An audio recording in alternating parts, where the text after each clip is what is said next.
बजेटपछि निकै उद्योग सानादेखि ठुला उद्योगहरू निकै किसिमले प्रभावित भएर बन्द हुने अवस्थामा हजारौँ उद्योगहरू बन्द हुने अवस्थामा आएका छन्।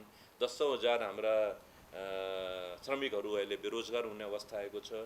उद्योगीहरू कहिले पनि आन्दोलनमा नआउने उद्योगीहरू अहिले देशका विभिन्न ठाउँहरूमा ती उद्योगीहरू अहिले बजेट प्रति चाहिँ उनीहरू आन्दोलित भएका छन्। त्यो भने नेकपा एमालेको एउटा अत्यन्त महत्त्वपूर्ण विभागहरूमध्ये यो विभागको यो टिम अहिले तपाईँहरूको सामने बसिराखेको छ र यो विभागको काम र यसको कर्तव्यको जुन कुरा छ, यसलाई के कामहरू दिएको छ यो विभागको, हाम्रो अधिकार के छ, हामी के गर्नुपर्छ, के गरिराखेका छौँ, विगतमा के गरेका थियौँ र अब हामी के गर्छौँ भन्ने गर्दाखेरि सबभन्दा पहिले हाम्रा अध्यक्षज्यू, हाम्रा पार्टीका अध्यक्ष केपी ओली शर्मा ओलीज्यू र अन्य हाम्रा नेताजीहरूले एउटा टिम गठन गर्नको लागि यो जिम्मेदारी हामीहरूलाई दिनुभएको थियो कि तपाईँ एउटा राम्रो टिम चाहिँ बनाउनुपर्छ जसले कि यो विभागलाई अत्यन्तै इफेक्टिभ तरिकाले, प्रभावशाली तरिकाले यो विभागको कामहरू जुन छ, काम कर्तव्य अधिकारहरू जुन छ त्यो चाहिँ हामी गर्छौँ भनेर उहाँले हामीलाई जिम्मेदारी पनि दिनुभयो र उहाँले चाहिँ तपाईँहरूको कामको प्रभावकारिता हेरेर नै हामी तपाईँहरूको मूल्याङ्कन गर्छौँ भनेर भन्नुभएको छ। त्यो स्थितिमा हामीहरूले यो जुन टिम तपाईँहरूले हेर्दै हुनुहुन्छ यो सबैजना हामी एकदमै पोलिटिकल ब्याकग्राउन्डका मात्रै होइन, हामीमध्ये धेरैजना पोलिटिकल ब्याकग्राउन्डका पनि छन् र धेरैजना हाम्रो उद्योग व्यवसाय, तपाईँको कानुन, स्वास्थ्य, तपाईँको शिक्षा, उहाँ चाहिँ घरेलु हाम्रो उद्योग महासङ्घहरूबाट हाम्रो म्याडमहरू हुनुहुन्छ, मिडियाका पनि हाम्रा व्यक्तित्व हुनुहुन्छ, निर्माणको कारोबारमा उहाँ प्रत्यक्ष संलग्न हुनुहुन्छ, स्वास्थ्यसँग सम्बन्धित क्षेत्रमा उहाँ हुनुहुन्छ, दुर्गा प्रसाईजी आफै हुनुहुन्छ।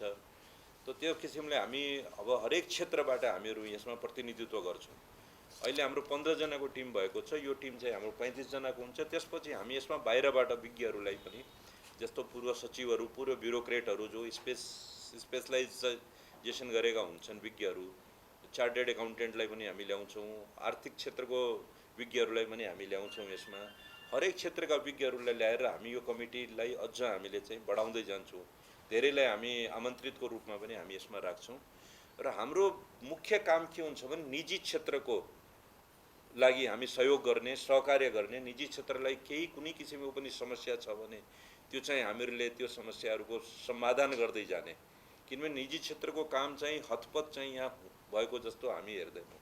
हामी आफै निजी क्षेत्रका भएको हुनाले र म आफै चाहिँ उद्योग वाणिज्य र आपूर्ति राज्य मन्त्री भएर मैले चाहिँ निजी क्षेत्रले आफ्नो काम गराउनको लागि हुनुपर्ने, हुन सक्ने र छिटो हुनुपर्ने कामहरूको लागि कति दुःख पाउनुपर्छ त्यो चाहिँ मैले पनि अनुभव गरेको छु, हाम्रो साथीहरूले पनि अनुभव गरेका छ। सम्पूर्ण निजी क्षेत्रको जहिले पनि यो गुनासो हुन्छ। त्यसको लागि चाहिँ हामी त्यस्ता कुराहरूलाई सम्बोधन गर्नको लागि हामीहरू छलफल गर्छौँ। निजी क्षेत्रका हामी छाता सङ्घ सङ्गठनका पदाधिकारीहरूसँग छलफल गर्छौँ। इन्डिभिजुअल हरेक सेक्टरका हामी निजी क्षेत्र, स्वास्थ्यको क्षेत्र, शिक्षा क्षेत्र, कृषि क्षेत्र र योसँग सम्बन्धित आर्थिक क्षेत्रसँग सम्बन्धित प्रत्येक क्याटेगोरीका हामी उद्योगी, व्यापारी, निजी क्षेत्रका व्यक्तिहरूसँग हामी प्रत्यक्ष वार्तालाप गरेर तपाईँहरूलाई के समस्या छ, कस्तो समस्या छ, किनभने तपाईँहरू भनेको आर्थिक क्षेत्रसँग प्रत्यक्ष सरोकार राख्ने, देशको समृद्धिसँग तपाईँहरू प्रत्यक्ष सरोकार राख्ने तपाईँहरू व्यक्तिहरू हुनुहुन्छ। त तपाईँहरूलाई 1 मिनटको लागि पनि कुनै किसिमको पनि दुःख हुनु हुँदैन, कुनै किसिमको तपाईँहरूले गर्ने कामहरूमा अवरोध र बाधा आउनु हुँदैन। त्यो चाहिँ ध्यान राख्ने कुरा चाहिँ सरकारको हो। जो पनि सरकार, जुनसुकै सरकार हुन्छ त्यो सरकार र त्यो सरकारसँग सम्बन्धित मन्त्रालयहरू र त्यो मन्त्रालयका ब्युरोक्रेट्सहरूको त्यो एउटा ठुलो जिम्मेदारी हुन्छ कि निजी क्षेत्रको काम धारा प्रवाहले एकदम राम्रो तरिकाले, सुगम र सजिलो तरिकाले उनीहरूको काम हुन सक्नुपर्छ भन्ने एउटा चाहिँ त्यतातिर चाहिँ ध्यान जानुपर्छ। हाम्रो विभागको जिम्मेदारी त्यही हो कि हामीहरूले मोनिटरिङ गर्छौँ कसको काम भइराखेको छ, कसको भइराखेको छैन, कुन कारणले भइराखेको छैन, कुन किसिमको अवरोध र व्यवधानहरू, बाधाहरू आइराखेको छ काम गर्नमा। त्यतातिर हामीहरू पुरा ध्यान जानेछ र हामीहरू सहयोग गर्नेछौँ निजी क्षेत्रलाई। हामी यदि निजी क्षेत्रको काम हुँदैन भने कुन विभागबाट कुन कर्मचारीले गर्दा उनीहरूको काम रोकिएको छ, कुन मन्त्रालयमा कसको काम रोकिएको छ, त्यतातिर चाहिँ हामी मोनिटरिङ गर्छौँ र हामी जरुरी पर्यो भने हाम्रो टिममा अब विज्ञहरू पनि हुन्छन्, हरेक किसिमको हामीसँग, मैले अघि पनि भने हामीसँग इन्जिनियरहरू पनि हुन्छन्, हामीसँग चार्टेड एकाउन्टेन्ट पनि हुन्छन्, हामीसँग आर्थिक क्षेत्रका विज्ञहरू पनि हुन्छन्, हामीसँग कानुन ज्ञाताहरू पनि हुन्छन्। त हामीहरू उनीहरूको काम गराउनको लागि हाम्रो टिम आफै जान्छ। यसबाट निजी क्षेत्रमा एउटा उत्साहको सञ्चार हुन्छ। अहिलेसम्म हाम्रो कुरा कसैले पनि सुन्दैन। यस्तो समयमा चाहिँ हामीहरूलाई सम्बोधन गर्न, हामीलाई सहयोग गर्न, हामीसँग सहकार्य गर्न जुन यो विभागको जुन कार्य सञ्चालनमा आएको छ त्यसको चाहिँ हामीले चारैतिरबाट एउटा प्रशंसा पाएका छौँ। अहिलेसम्म जसले यो कुराको बारेमा जानकारी पाएको छ, हामीले योभन्दा अघिका कार्यक्रमहरूमा पनि भनेका थियौँ, कसैलाई पनि कुनै किसिमको पनि आफ्नो उद्योग व्यवसाय स्कुल कलेज त्यस्तो केही सञ्चालन गर्नमा केही समस्या आउँछ भने तपाईँ हामीसँग सम्पर्क गर्नुहोस्। हामी तपाईँहरूको काम त्यो 1 महिनामा नहुने काम हामी 2 दिनमा तपाईँहरूको काम गराइदिन्छौँ भन्ने हामी चाहिँ सबैसँग हामी प्रतिबद्धता जाहिर गरेका छौँ। किनभने हामीलाई थाहा छ काम किन गराउनुपर्छ, कसरी गराउनुपर्छ, किन रोकिन्छ। हुने कामहरू जुन हाम्रो संविधान सम्मत हुन्छ होइन, हाम्रो कानुनले जुन काम गर्ने एउटा अधिकार दिएको हुन्छ, अनुमति दिएको हुन्छ, त्यो काममा यदि कसैले कुनै किसिमको पनि बाधा पुर्याउँछ, कुनै किसिमले पनि त्यो काम रोकिन्छ भने त्यसलाई हामी चाहिँ त्यसको पर्दाफास गर्ने, त्यस्तो कामहरूलाई 1 दिन पनि रोक्न नदिने र यदि पनि कसैले पनि यस्तो कामहरूमा रुकावट गर्छ भने त्यसलाई हामी देशद्रोही र गद्दारसम्मको हामीहरूले, किनभने यदि हाम्रो आर्थिक क्षेत्रका हाम्रा जुन निर्माताहरू हुन्छन् जसले चाहिँ देशलाई समृद्ध गर्नतिर लागेका हुन्छन्, यदि तिनीहरूको काममा कसैले बाधा अवरोध उत्पन्न गर्छ भने त्यो गैर कानुनी हुन्छ, त्यो गलत हुन्छ र त्यस्ता मान्छेहरूलाई हामी भ्रष्ट घोषित गर्नुपर्छ कि त उनीहरूले हामीले भन्न सक्नुपर्छ कि हामीले यो कारणले यो काम गराएनौँ। तो त्यतातिर हाम्रो ध्यान हुन्छ। यसबाट निजी क्षेत्रमा एउटा उत्साहको सञ्चार हुन्छ कि एउटा सहयोगी संस्था हामीसँग छ, सहयोगी टिम हामीसँग छ। अपोजिसन पार्टीमा भएर पनि यो टिमले चाहिँ हामीलाई सहयोग गरिराखेको छ। हाम्रो एकमात्र उद्देश्य, हामी अपोजिसनमा भए पनि, हामी सरकारमा आएर पनि, यदि हाम्रो पार्टी सरकारमा पनि आउँछ भने पनि हाम्रो विभागले चाहिँ निजी क्षेत्रको सहयोगको लागि जहिले पनि हामी काम गर्छौँ, हामी निरन्तरता दिन्छौँ यस्तो कामहरूलाई।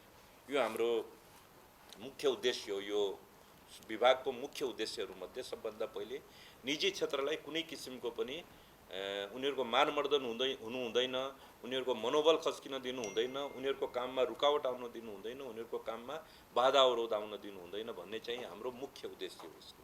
त्यसपछि हामीहरू जुन समसामयिक विषयहरूमा, डे टु डे आर्थिक क्षेत्रसँग सम्बन्धित विषयहरूमा हामीहरू वाच गरेर बसिराखेका हुन्छौँ।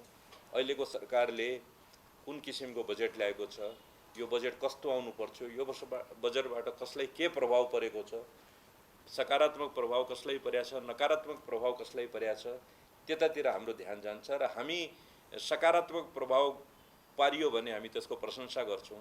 यदि नकारात्मक प्रभाव छ भने कुन कारणले हो, कुन उद्देश्यले हो, त्यसको पछाडि के इन्टेन्सन रहेको छ त्यो हामी चाहिँ पत्ता लगाएर यदि यहाँ हाम्रा देशका साना ठुला उद्योगहरूलाई बन्द गर्ने किसिमको चाहिँ बजेट वक्तव्यमा यस्तो कुराहरू आउँछ। किनभने अहिले तपाईहरुले पनि सुन्नुभएको छ कि यो बजेटपछि निकै उद्योग, सानादेखि ठुला उद्योगहरू निकै किसिमले प्रभावित भएर बन्द हुने अवस्थामा, हजारौँ उद्योगहरू बन्द हुने अवस्थामा आएका छन्। 10,000 हाम्रा श्रमिकहरू अहिले बेरोजगार हुने अवस्था आएको छ। उद्योगीहरू कहिले पनि आन्दोलनमा नआउने उद्योगीहरू अहिले देशका विभिन्न ठाउँहरूमा ती उद्योगीहरू अहिले बजेट प्रति चाहिँ उनीहरू आन्दोलित भएका छन्, त्यो बजेटको विरोधमा उत्रेका छन्।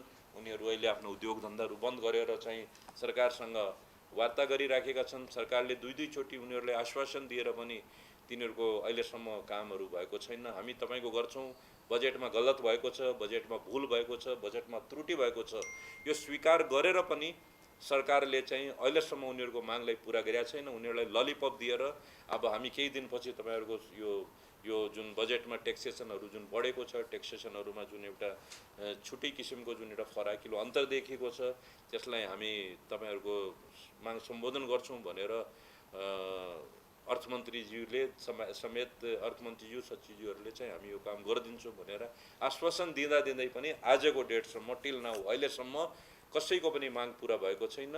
उद्योगी व्यवसायीहरू त्रसित छन्, आन्दोलित छन्, उद्योग धन्दाहरू बन्द गरेर उनीहरू आफ्नो घरमा बसिराखेका छन्। अहिलेको अवस्था छ यो जानकारी तपाईहरुलाई होला, तर पनि यो जानकारी गराइदिन्छु। यसको पछाडि के कारण छ, त्यो हाम्रो विभागले त्यो कारणको इन्भेस्टिगेसन गरिराखेको छ। यसको पछाडि के कारण छ, किन उद्योगी व्यवसायीहरू आन्दोलित हुनु पर्यो, किन ठुला उद्योगीहरू, केही सीमित मात्राका ठुला उद्योगीहरूलाई किन धेरै किसिमको सुविधा दियो, सहयोग गरियो, राहत पुर्याइयो, किन हजारौँ साना उद्योगीहरूलाई बन्द गर्ने अवस्था सृजित गरियो उनीहरूको लागि, किन ठुल्ठुला उद्योगीहरू जो 5 करोड 10 करोड बिजुलीको बिल तिर्छ उनीहरूलाई मात्रै किन सुविधा दियो। घरेलु त साना उद्योग हेर्ने हाम्रा दिदीहरू म्याडमहरू हुनुहुन्छ, किन साना तथा घरेलु उद्योगहरूलाई यस्तो सुविधा दिइँदैन।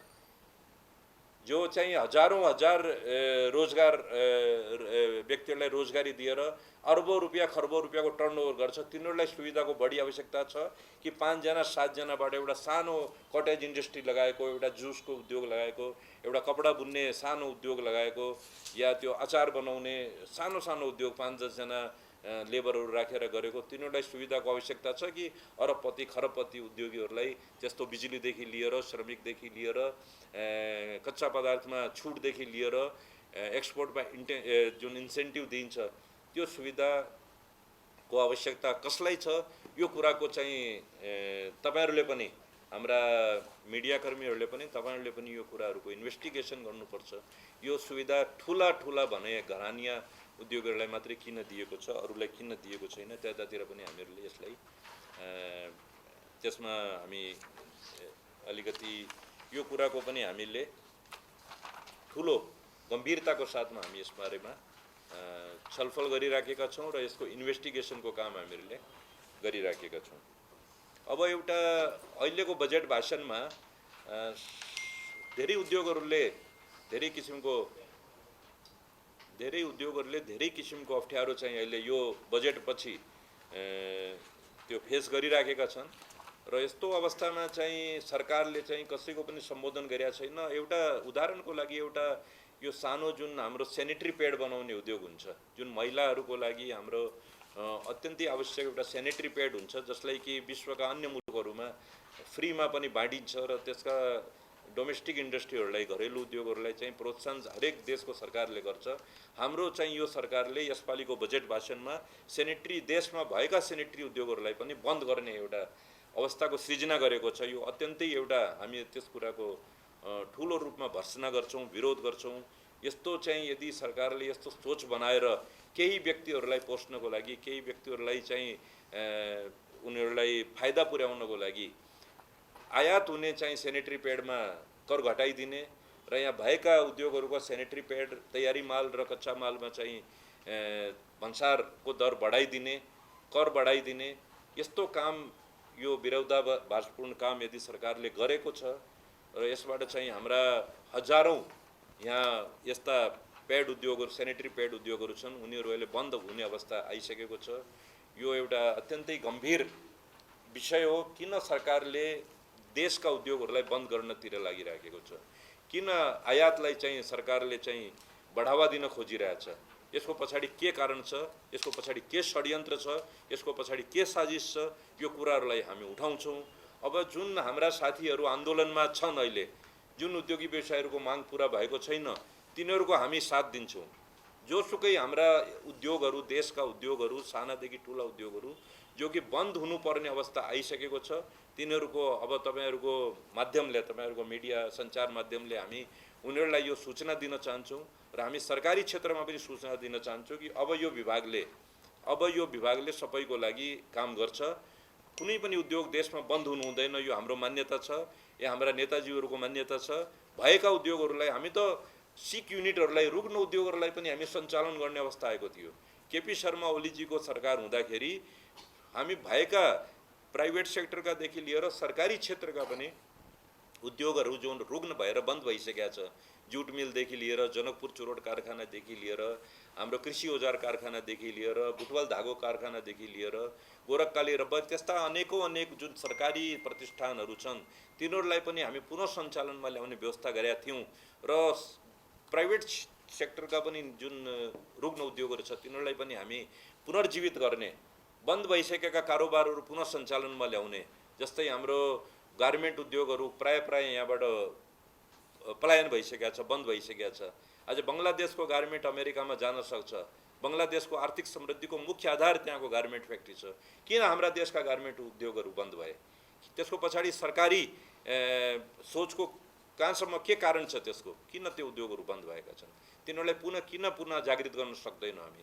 त्यसको लागि म मन्त्री हुँदाखेरि पनि हामीहरूले अमेरिका सरकारसँग, अमेरिकाको एम्बेसडरलाई बोलाएर पनि अमेरिकाको सरकारसँग हामीले डाइरेक्ट प्रत्यक्ष कुरा गरेका थियौँ। तपाईँहरू हाम्रो गार्मेन्टलाई पुनः तपाईँहरू आफ्नो देशमा प्रवेश गर्ने अनुमति दिनुहोस्, त्यसमा तपाईँहरूले सुधार गर्नुहोस्, किनभने यसमा हाम्रो लाखौँ जनाहरूले रोजगारी पनि पाएको थियो र हाम्रो देशको राजस्वको एउटा ठुलो र विदेशी मुद्रा त्यसबाट आर्जन हुने एउटा ठुलो आधार थियो हाम्रो गार्मेन्ट उद्योगहरू।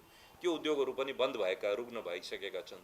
त्यो रुग्न उद्योगलाई जागृत गर्ने एकातिर हामीहरू लागेका, एउटा देशमा भएका अहिले राम्रो सञ्चालनमा आइराखेका उद्योगहरू पनि अहिलेको बजेट भाषणले बन्द गर्ने एउटा उसको पछाडि मनसाई के छ, त्यसको पछाडि कारण के छ, किन त्यस्ता उद्योगहरू अहिले बन्द गर्नतिर लागिएका छन्, त्यो चाहिँ एउटा हाम्रो ठुलो इन्भेस्टिगेसनको विषय हो। यो हामीले सोच्नै पर्छ, यसको पछाडि के मनसाई छ।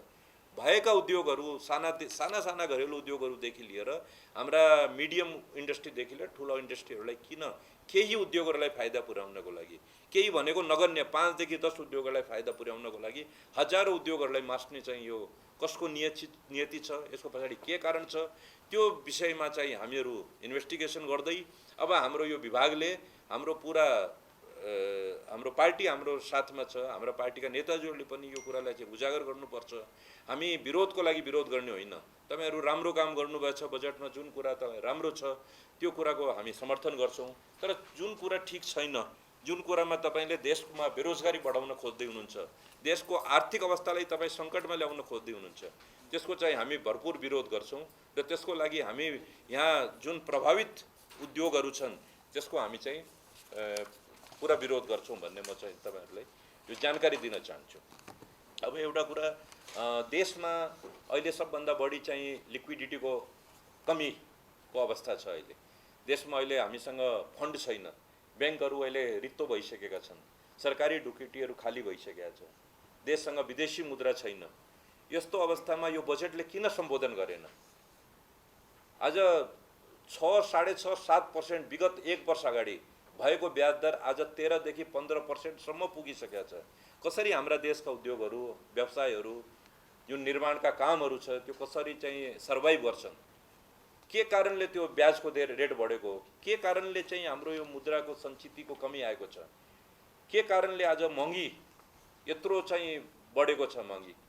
त्यसलाई सरकारले कन्ट्रोल गर्ने तरिका के छ? कुन तरिकाले सरकारले कन्ट्रोल गर्न खोजिरहेछ? किन यो सरकारले एउटा श्वेतपत्र जारी गरेर, अर्थ मन्त्रालयले श्वेतपत्र जारी गरेर जनताको बीचमा यो कुरा ल्याउनु पर्यो? यत्रो जनता विरोध गरिराखेको छ महँगीको, यत्रो उद्योगी व्यवसायले महँगो विरोध गरिराखेको छ बजेटको, किन सरकारको कुनै पनि एउटा निकायले यो कुरालाई सम्बोधन गर्न सकेन? किन मन्त्री, अर्थमन्त्रीजीले सम्बोधन गर्न सकेन? किन प्रधानमन्त्रीजीले यो कुरा जनताको माझमा आएर कमसेकम एउटा सञ्चार माध्यमहरूले चाहिँ हो यो सही भएको छ या गलत भएको छ स्पष्टीकरण किन दिन सकेका छैन? त्यो हिम्मत किन गर्न सकेका छैन? त्यो चाहिँ गर्न सक्नु पर्यो। सरकारको समृद्धिसँग सरोकारको विषय हो यो सरकारमा रोजगारीको सँग सम्बन्धित सरोकारको विषय हो यो। देशको जनता र देशको भावी जुन हाम्रो पुस्ता छ तिनीहरूसँग सम्बन्धित यो विषय हो यो। त्यतातिर कसैको पनि ध्यान आकर्षण भएको छैन। चारैतिर विरोधको आवाज गुजिराखेको छ तर कोही पनि बोल्ने हिम्मत गरिराखेका छैनन्। अहिले सबै यसले चाहिँ आफ्नो आँखा र मुख चाहिँ बन्द गरेर बसिराखेका छन्। भर्सक कान पनि मुख बन्द गरेर बसेका छ कि कसैको कुरा सुन्नु नपरोस्। यो अवस्था किन सृजना भएको छ? के कारणले चाहिँ आज देशको जनता चाहिँ पिल्सिराखेको छ? तपाईले विगतमा 6 महिना अगाडि 100 रुपियाँको पेट्रोल डिजल आज किन 200 रुपियाँमा किन्नु परिराखेको छ? तपाईँ ललिपप दिनको लागि तपाईँ 10 रुपियाँ घटाइदिनुहुन्छ, फेरि 20 रुपियाँ बढाइदिनुहुन्छ। दुईचोटि यस्तो काम भइसकेको छ। के कारण छ? विश्वमा अन्य मुलुकहरूमा हरेक वस्तुको रेट घटिराखेको छ, तर तपाईँ अहिले पनि तपाईँ त्यो रसिया र युक्रेनको युद्धले गर्दा सबै चिजको मूल्य वृद्धि भएको छ। हाम्रो देशमा पनि हुनु स्वाभाविक हो। यो स्पष्टीकरण, यो बचकाना स्पष्टीकरण सरकारले दिन मिल्दैन। हामी पनि उद्योगी व्यवसायी हो। तपाईसँग फरेन करेन्सी छैन। फरेन करेन्सीको अभाव किन भयो? आज 4 महिनाको फरेन करेन्सी तपाईहरुसँग अब छैन। त्यो किन अभाव भएको त्यसको? तपाईहरु एक्सपेरिमेन्ट गरेर जाने हो। तपाईहरु हप्तामा 2 दिन बिदा गरेर तपाईले एकदमै त्यो र्यान्डम एउटा चाहिँ डिसिजन लिनुभयो। हप्तामा 2 दिन बिदा गर्दा सबै चिज ठीक हुन्छ। ठीक भयो? किन फिर्ता लिनु पर्यो तपाईले त्यो 2 कदम? 2 दिनको जुन बिदा छ त्यो तपाईहरुले किन फिर्ता लिनु पर्यो? के कारण छ त्यसको पछाडी? किन तपाईले त्यो गर्नुभयो एक्सपेरिमेन्टको लागि? दुख दिनुभयो सबैलाई? अरे हामीले 8 घण्टा त हामी मजाले काम गर्दैनौँ, त्यसमा पनि तपाईँ 2 दिन बिदा गरेर एउटा त त्यतिकै काम हुँदैन, गएपछि ब्युरोक्रेट्सै भेट्दैन हाम्रा। काम गराउन जानुभयो भने फलानु मान्छे नै छैन त्यहाँ अफिसमा, त्यसमा पनि तपाईँ 2 दिन बिदा गरिदिनु भयो। त्यसको पछाडि के कारण छ र त्यसको फाइदा के भयो? त्यो स्पष्टीकरण जनताको अगाडि आउनु पर्यो। तपाईँ एक्सपेरिमेन्ट गर्नको लागि जे पनि कदम चाल्न सक्नुहुन्न। तपाईले जनतालाई विश्वासमा लिएर हो यो काम गर्दाखेरि जनताको लागि हामीले फाइदाको लागि लिएको, यसबाट हाम्रो आर्थिक क्षेत्र मजबुत हुन्छ, यसबाट हाम्रो विदेशी मुद्राको सञ्चिति बढ्छ। तपाईले केही सोचेर मन्त्रीमण्डलले सोचेर क्याबिनेटले आर्थिक विज्ञहरूसँग सल्लाह गरेर गर्नुपर्ने हुन्थ्यो नि। तपाईले बजेट ल्याउनु भयो, तपाईले कोसँग सल्लाह सुझाव र त्यो लिनुभयो? विगतमा चाहिँ जहिले पनि बजेटमा सम्बन्धित क्षेत्रहरूसँग विज्ञहरूसँग राय सल्लाह लिइन्थ्यो। निजी क्षेत्रका छाता सङ्घ सङ्गठनका पदाधिकारीहरूले बोलाएर तिनीहरूसँग प्री बजेट छलफल हुन्थ्यो। हामी पनि त उद्योगी व्यवसायी हौँ। हाम्रो उद्योग विभाग, यो जुन विभाग उद्योग वाणिज्य विभाग छ, यो पनि प्रत्यक्ष हामी देशको आर्थिक क्षेत्रसँग सम्बन्धित सरोकार राख्ने विभाग हो यो। खोइ त हामी विपक्षीमा भएर हामीसँग पनि सल्लाह पनि नगर्ने? सायद हामी केही अमूल्य सल्लाह सुझाव दिन्थ्यौँ होला बजेटभन्दा अगाडि, सायद यस्तो विकृति नआउँथ्यो होला। अहिलेको बजेटमा जुन विकृति आएछ जसबाट पछाडि सरकार चाहिँ ब्याकफुट पनि हुन सकिरहेको छैन, फ्रन्टफुट पनि हुन सकिरहेको छैन। ब्याकफुट हुन पनि सकिरहेको छैन अहिले सरकार, यस्तो अवस्था आएको छ। किनभने गठबन्धन जोगाउनु पर्यो। अहिले सरकारले एउटा मन्त्रीलाई हटाइदियो भने गठबन्धन टुट्छ र अर्को चुनाव हामी हार्छौँ भन्ने अवस्था आइसकेको छ। अहिले यो गठबन्धन जोगाउनको लागि हामी जसलाई जे गर्दा पनि हुन्छ, जुनसुकैले जे डिसिसन लिँदा पनि हुन्छ। एकजना मन्त्रीज्यूले त यहाँ भएका उद्योग होटलहरू बन्द गराउँदै हिँडेर त्यो मेडल लिने चक्करमा हुनुहुन्थ्यो। उहाँ जहाँ जाँदाखेरि पशुपति गौशालामा पनि उद्योगहरू के भन्छ होटलहरू बन्द गराइदिने, के भन्छ पर्यटन क्षेत्रका अन्य होटलहरू पनि बन्द गराउँदै हिँड्ने। उनीहरूको कुनै मनसाय पुरा भएन होला, उनीहरूको आफ्नो इन्ट्रेस्ट पुरा भएन होला। अरे तपाईँ त्यो एउटा उद्योगलाई, एउटा होटललाई, एउटा कोही पर्यटन क्षेत्रको तपाईँ कुनै प्रोजेक्टलाई तपाईँ यदि बन्द गराउनुहुन्छ भने त्यसको पछाडि कति ठुलो खर्च भइराखेको हुन्छ, त्यसको पछाडि कति ठुलो रोजगारी गुम्छ। एउटा उद्योग लगाउनु, एउटा वृक्षलाई पैदा गर्नु, एउटा रुख लगाउनु धेरै गाह्रो छ, मास्नु धेरै सजिलो छ। भएका रुखहरूलाई तपाईँ नमास्नुहोस्, भएका उद्योग व्यवसायहरूलाई तपाईँहरू बन्द नगराउनुहोस्। यो मेरो खास अनुरोध तपाईँहरूको माध्यमबाट सरकारलाई छ। यस्तो कामहरू नगर्नुहोस्। यो चाहिँ हामीलाई पछि गएर हाम्रो भावी पुस्ताहरूले हामीलाई धिक्कार छ। यो किन तपाईँहरूले यस्तो काम गर्नुभयो? हामीलाई किन तपाईँ बाहिर रेमिटेन्सको लागि पठाउनु भयो? हाम्रो देशमा किन रोजगार पैदा गर्न सक्नु भएन? यो अवस्था आउन नदिनुहोस् भनेर चाहिँ हामीहरू अब यो सरकारलाई हामी घचघचाउँछौँ, यो सरकारलाई हामी नोक गर्छौँ। यो हाम्रो मुख्य उद्देश्य छ। हामी कुनै पनि गलत काम चाहिँ, कुनै पनि नियमित कामहरू हामी हुन दिँदैनौँ र हामी तपाईँहरूको सञ्चार माध्यमबाट हामी सम्पूर्ण जनतालाई, सम्पूर्ण आर्थिक क्षेत्रसँग सम्बन्धित, निजी क्षेत्रसँग सम्बन्धित व्यक्तिहरूलाई हामी के आह्वान गर्न चाहन्छौँ भने तपाईँहरूलाई कुनै किसिमको अप्ठ्यारो भयो भने हामीहरूलाई सम्झिनुहोस्, हामी तपाईँहरूको साथमा छौँ। सही कामको हामी सराहना गर्छौँ। सरकारले गरेका, सरकारका मन्त्रीहरूले गरेका, मन्त्रालय गरेका कुनै पनि सही कामको हामी सराहना गर्छौँ, हामी स्वागत गर्छौँ, हामी त्यसमा तपाईँहरूको सहयोग गर्छौँ। तर कुनै पनि गलत काम, तपाईँ निजी क्षेत्रलाई दुख दिने काम, निजी क्षेत्रका उद्योगहरूलाई बन्द गराउने कामहरूतिर तपाईँहरूले लाग्नुभयो भने त्यसको हामी विरोध गर्छौँ। त्यसको लागि हामी त्यस्ता उद्योगी व्यवसायहरूको हामी साथमा छौँ भन्ने म चाहिँ यो जानकारीमा तपाईँहरूको यो माध्यमबाट यो दिन चाहन्छु। म अहिले जुन यो त्यो महँगीमा सरकारले कुनै पनि हस्तक्षेप गर्न सकिराखेको छैन। तपाईँहरू हाम्रो घरको चुलो चलाउन गाह्रो भइसकेको छ। हाम्रो नेपाली दाजुभाइहरू जसले दैनिक चाहिँ 100 रुपियाँ 200 रुपियाँ कमाएर दैनिक ज्यालादारीबाट आफ्नो पैसा कमाएर छाक टार्छ, उसले 100 रुपियाँ 60 रुपियाँ 70 रुपियाँ 80 रुपियाँको खाने तेल अहिले 300 रुपियाँमा किन्न बाध्य छन्। उनीहरू 60 रुपियाँ 70 रुपियाँको चिनी अहिले 100 देखि लिएर 125 रुपियाँमा किन्न बाध्य छ। कपडादेखि लिएर जुत्ता चप्पलदेखि लिएर औषधिदेखि लिएर अन्य खाद्य वस्तुदेखि लिएर फलफुल सागसब्जी हरेक चिजको महँगी यत्रो बढेको छ। सरकारले किन कन्ट्रोल गर्न सकेको छैन? यो बजेटमा किन सरकारले त्यस्तो सुविधा हाम्रा व्यापारीहरूलाई, उद्योगीहरूलाई दिन सकेन जसबाट कि यो महँगी अलिकति कम होस्? यो महँगी बढाउने काम झन् गरियो र यो महँगीले गर्दा जनता पनि अहिले अत्यन्तै प्रभावित भएका छन्, जनता दुखी छन्, जनताले आफ्नो चुलो जलाउन सकिरहेको छैन, आफ्नो बच्चाहरूलाई पाल्न सकिरहेको छैन, यस्तो अवस्था छ। सरकारले यस्तो अवस्थाको चाहिँ तिर गम्भीर ध्यान जान्छ भन्ने हामी आह्वान गर्छौँ। अब एउटा बडा रमाइलो कुरा म तपाईँलाई के भन्न चाहन्छु भने सरकारले कृषिको आधुनिकीकरण, कृषिलाई बढावा दिने र कृषिमा आत्मनिर्भर बन्ने, कृषि वस्तुहरूमा आत्मनिर्भर बन्ने एउटा घोषणा गरिदिएको। त्यो घोषणाको पछाडि के कारण छ, के रहस्य त्यो थाहा भएन। किनभने कृषिमा जुन हामीलाई आधारभूत वस्तुहरूको आवश्यकता हुन्छ, हाम्रा कृषक दाजुभाइहरूलाई जुन सामानको आवश्यकता हुन्छ त्यो तपाईँले दिन सक्नु भए छैन। अनि कृषिमा आधुनिकीकरण के काम आउँछ? तपाईँ यन्त्रहरू, मसिनहरू सबै ल्याएर राखिदिनुहोस्, स्वचालित यन्त्रहरू ल्याएर राखिदिनुहोस्, तर कृषिको लागि बिउ छैन तपाईँसँग, होइन? कृषकहरूसँग मल छैन। अनि त्यो आधुनिकीकरण कहाँ जान्छ, कहाँ काम आउँछ? त्यो यन्त्रहरू कहाँ काम आउँछन्? यो बडा कन्ट्रोभर्सियल कुरा छ। सरकारले यन्त्रहरू ल्याउनुहोस्, हामी छुट दिन्छौँ भन्नुहुन्छ। अरे तपाईँ मलको व्यवस्था त गर्नुहोस्। अहिले यो मेन टाइम हो, यो धान रोप्ने टाइम हो। यो हिजो असाढ 15 गते थियो हाम्रो धान दिवस भन्छ, र धान दिवसमा हामी खुब राम्रोसँग हाम्रा मन्त्रीज्यूहरूले त्यो धान दिवस मनाउनु भयो, रमाइलो भोजहरू गर्नुभयो। किसानहरूसँग मल छैन, रोइरहेछ किसानहरू।